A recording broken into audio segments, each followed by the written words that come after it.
Hey friends, this is Teresa Lusk. I have a very important message I want to share with you regarding our midterm elections and a dream that I had back in October 23rd of this year. As you know, I have a heart for what's going on in our government. I believe in praying for our government. I believe that we are under a spiritual attack with our government, and I think that that is being played out with both sides.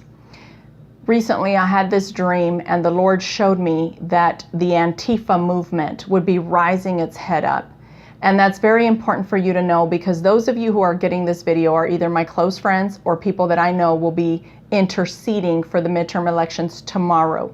This message is being recorded the day before the election, which is Monday, November 5th. And so I want to tell you that in the dream, God showed me that ANTIFA is coming to cause disruption and intimidation. That is a problem, as you know, that we can pray for peace. We've been praying for peace for many years. I think our ancestors were praying for peace, and yet we have seen that peace comes and goes. So what I want to encourage you to pray is that people will not be at the wrong place at the wrong time. This is not a scare tactic.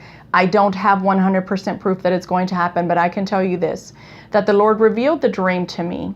And he showed me that the movement is coming to disrupt, and they will go as far as even disrupting homes.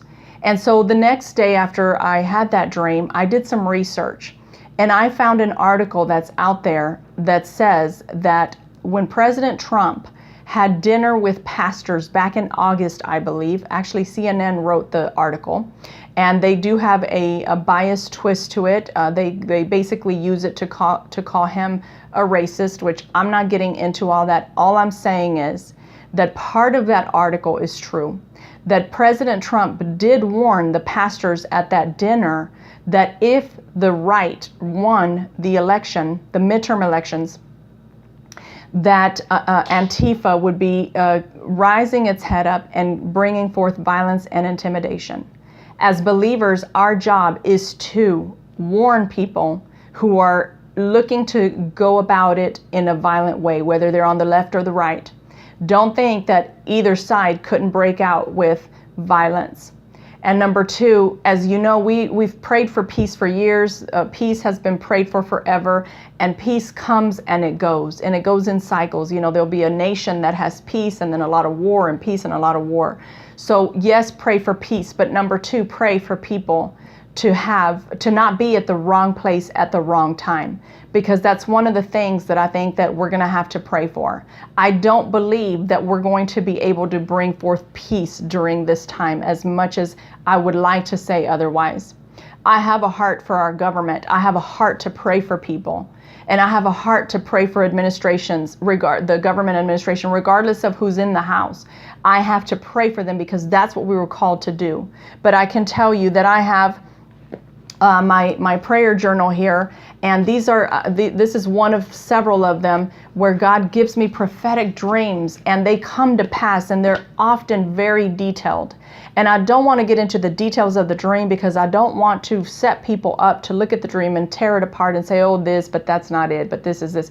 I'm telling you, God warned our nation that this would happen, and it's time for those of us who call ourselves believers, regardless of which side we vote on, it is our job to rise up and forbid violence if we know somebody's going to participate in it. But number two, pray for our nation for peace. But number three, pray for protection. Because even if you are frustrated with this side or that side, and you say, well, I can see why that would happen. The truth is that that could still be your family member, your son, your wife, your husband, your aunt, your grandparent, you name it. It could still be somebody that you really love, and they're just an innocent bystander. But because somebody has aggression, anger, and hate in their heart because of what's going on in our government, you could be affected too. So I'm telling you, the Lord has warned. I'm asking those of you who are intercessors, especially those who are prophetic intercessors, this is a warning, and this is not something that I have 100% proof, except those of you who have ears to hear and eyes to see. I'm asking you to push in, begin to pray, and let's just see what will happen after tomorrow. I'm Teresa Lusk, and I thank you for watching, and I thank you for sharing it with those who are trusted believers who you know will pray. God bless you.